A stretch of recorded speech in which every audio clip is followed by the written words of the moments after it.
बिस्मिल्लाहिर्रहमानिर्रहीम। आज हम मटीरिया मेडिका की जिस रेमेडी को डिस्कस करने जा रहे हैं वो है सेबल सेरुलेटा। सेबल सेरुलेटा, जिसको कॉमनली सा प्लामिटो भी कहा जाता है। सेबल सेरुलेटा हमारी प्लांट किंगडम से ताल्लुक रखने वाली मेडिसिन है। एंजियोस्पर्म यानी फ्लावरिंग प्लांट है और एरिकेसी फैमिली से इसका ताल्लुक है। एरिकेसी, ARECACEE, एरिकेसी फैमिली से आज की इस रेमेडी का ताल्लुक है। जैसे नाम से ज़ाहिर है, इसका जीनस सेबल। सेबल जीनस की बहुत सी स्पीशीज हैं, जिनमें आज की हमारी ये मेडिसिन सेरुलेटा सेरुलेटा स्पीशीज से ताल्लुक रखती है। इसको सबसे पहले डॉक्टर हेल ने इंट्रोड्यूस कराया, फिर इस पर डॉक्टर न्यूलिन ने भी काम किया है, डॉक्टर बोरिक ने भी, डॉक्टर टेफ ने भी इस पे काम किया है। ये मुख्तलिफ डॉक्टर्स ने इस सेबल सेरुलेटा पर काम किया है।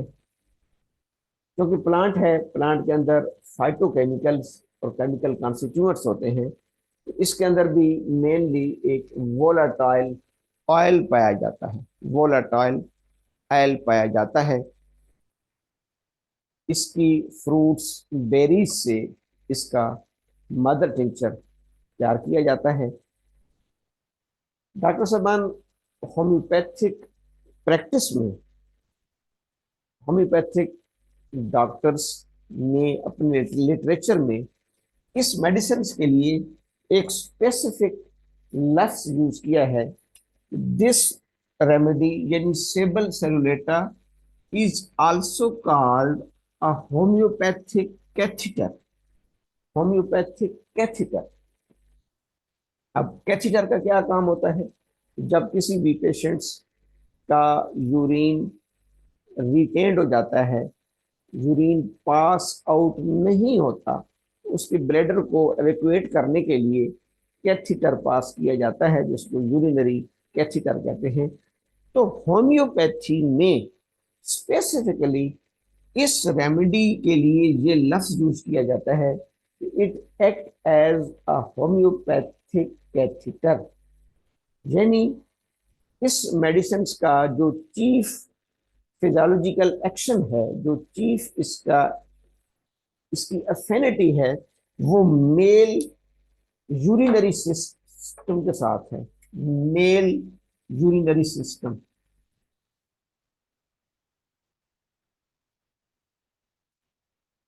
Mail reproductive system.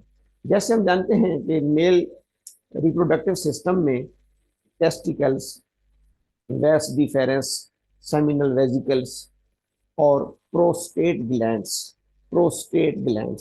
ये मिलकर सीमन की सेक्रीशंस करते हैं, जिनमें स्पर्म शामिल होते हैं और डिफरेंट फ्लूइड्स शामिल होते हैं।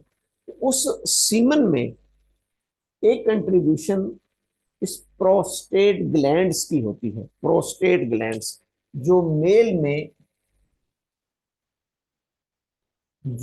में यूरेथ्रा की इनसाइड में लोकेटेड होता है। यूरेथ्रा की इनसाइड में प्रोस्टेट ग्लैंड्स लोकेटेड होता है और एक्चुअली ये रिप्रोडक्टिव पार्ट में पार्टिसिपेट करता है, रिप्रोडक्टिव सिस्टम में पार्टिसिपेट करता है।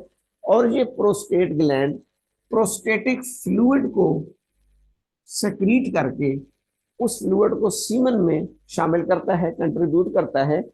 और ये प्रोस्टेटिक फ्लूइड मेल के स्पर्म्स की नॉरिशमेंट यानी उनकी परवरिश, उनकी ग्रोथ, उनके लिए एज ए न्यूट्रिएंट ये प्रोवाइड करता है और उनको सपोर्ट प्रोवाइड करता है। तो इसका एक बहुत बड़ा किरदार है। क्योंकि ये यूरेथ्रा की इनसाइड में लोकेटेड होता है, तो most probably pathologically with the passage of time most important factor इसमें एज है, ग्रेटर देन 40 to 50 years